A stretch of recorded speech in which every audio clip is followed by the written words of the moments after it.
kami dari kelompok 1 antropologi Ragawi, kami akan memaparkan dari hasil-hasil diskusi kami, yang dimana judul yang kami bawa itu ataupun temanya itu adalah antropologi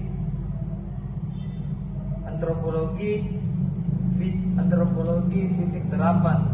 Jadi sebelum kami akan menjelaskan beberapa hasil dari diskusi kami akan memperkenalkan diri kami masing-masing.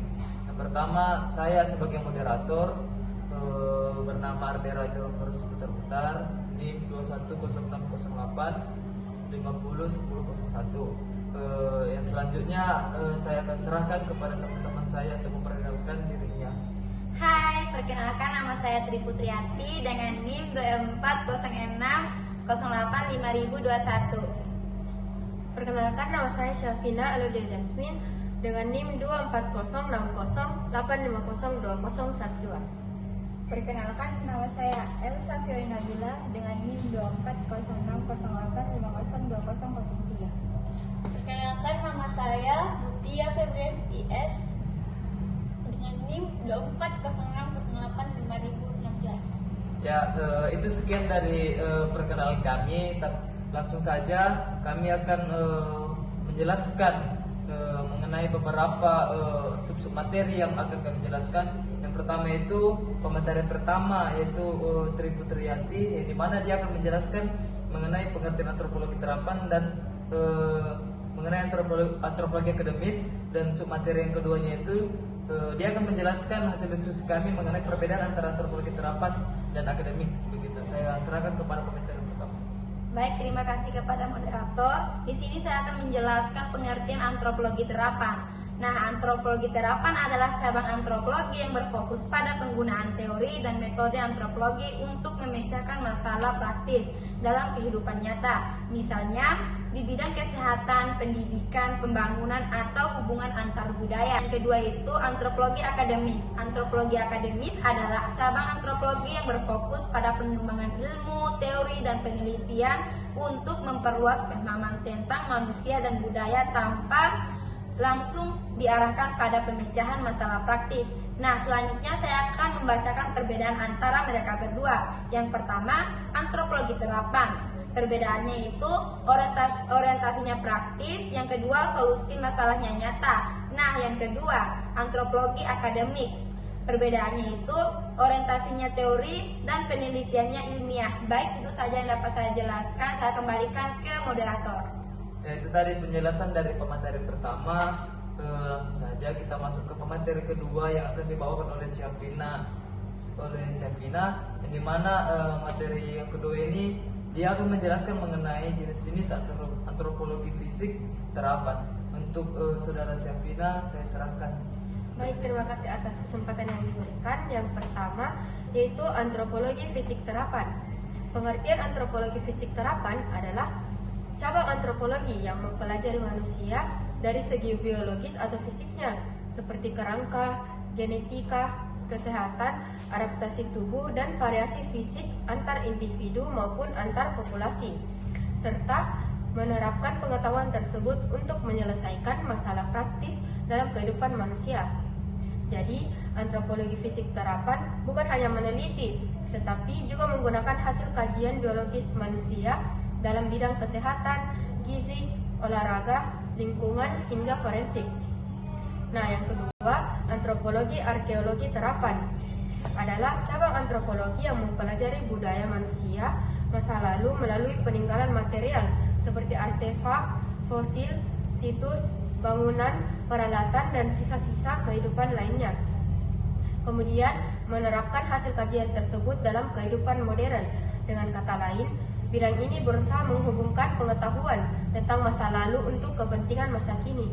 Misalnya, dalam pelestarian situs bersejarah, rekonstruksi kehidupan kuno, pendidikan sejarah, hingga pengembangan pariwisata budaya.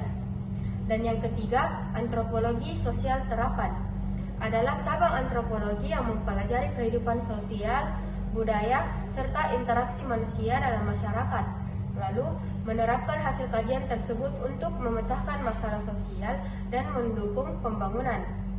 Yang keempat, antropologi linguistik terapan adalah cabang antropologi yang mempelajari bahasa sebagai bagian dari kebudayaan dan alat komunikasi manusia. Kemudian, menerapkan hasil kajian tersebut dalam kepentingan praktis dalam kehidupan sosial. Fokusnya pada bagaimana bahasa mencerminkan budaya, identitas, serta memengaruhi interaksi sosial, lalu dimanfaatkan untuk pelestarian bahasa daerah yang hampir punah, dan pengembangan kurikulum dan metode pembelajaran bahasa. Mungkin itu saja yang dapat saya sampaikan. Saya kembalikan ke moderator. Itu dari penyampaian dari pemateri kedua. Langsung saja kita masuk ke pemateri yang ketiga, yaitu Elsa, yang dimana dia akan menjelaskan mengenai bidang-bidang antropologi fisik dan beberapa dari pecahan dari bidang-bidang antropologi fisik tersebut. Saya serahkan kepada saudari. Baik, terima kasih atas kesempatannya. Saya sebagai pemateri ketiga akan menyebutkan bidang-bidang antropologi fisik terapan yang terdiri dari 12 bidang. Yang pertama, kiantropometri atau antropologi olahraga adalah studi tentang ukuran dan proporsi tubuh manusia dalam kaitannya dengan kinerja olahraga dan aktivitas fisik. Yang kedua, antropologi forensik. Antropologi forensik adalah aplikasi antropologi biologis dalam konteks hukum dan investigasi kriminal. Ketiga, ergonomi. Ergonomi adalah studi tentang bagaimana manusia berinteraksi dengan lingkungan dan alat-alat yang digunakan dalam pekerjaan dan kehidupan sehari-hari. Yang keempat, neuroantropologi. Neuroantropologi adalah studi tentang hubungan antara otak, perilaku, dan budaya. Kelima, antropologi mode. Antropologi mode adalah studi tentang bagaimana mode dan pakaian mempengaruhi identitas, status sosial, dan budaya. Yang keenam, ilmu kedokteran. Ilmu kedokteran adalah bidang ilmu yang mempelajari tentang kesehatan, penyakit, dan pengobatan manusia.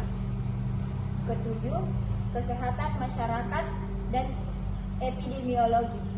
Kesehatan masyarakat dan epidemiologi adalah studi tentang distribusi dan determinan kesehatan dan penyakit dalam populasi. Kedelapan, aspek mediko-hukum. Aspek mediko-hukum adalah studi tentang hubungan antara hukum dan kedokteran. 9. Eugenika. Eugenika adalah studi tentang bagaimana meningkatkan kualitas genetik manusia melalui seleksi dan manipulasi genetik.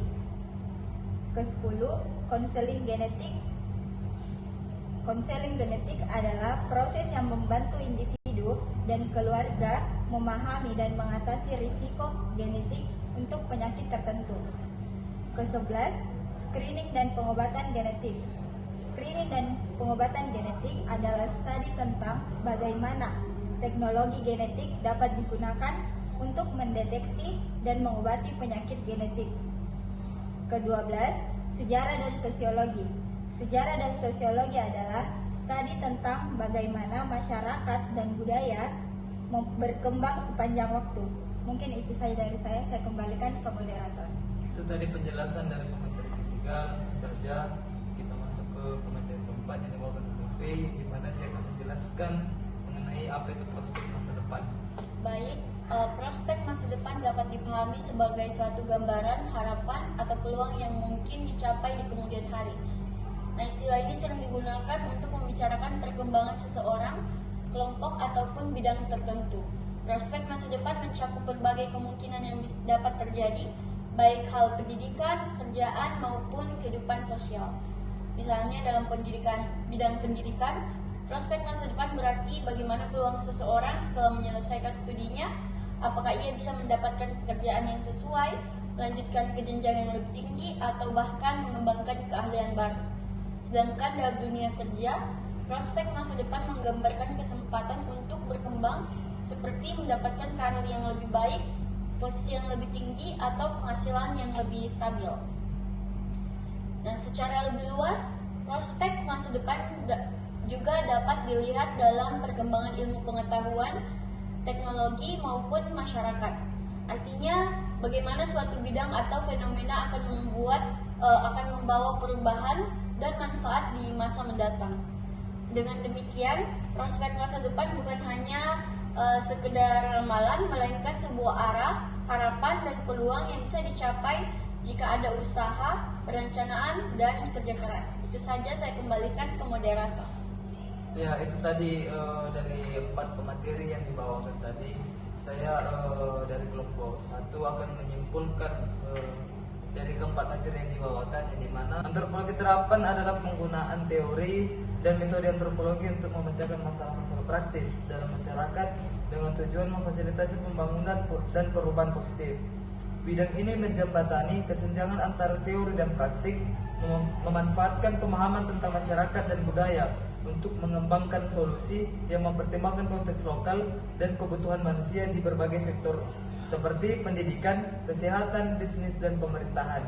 Meskipun kontroversial karena potensi konflik etis, antropologi terapan berfungsi sebagai alat penting untuk menciptakan dunia yang lebih inklusif dan empatik dengan mendorong pemahaman yang lebih baik tentang pengalaman manusia. Mungkin itu dari hasil diskusi kami dan beberapa kesimpulan dari kelompok 1. Semoga apa yang kami sampaikan dan hasil diskusi kami ini berguna untuk kita semua. Dan sekian dari kami kelompok 1. Terima kasih dan selamat sore.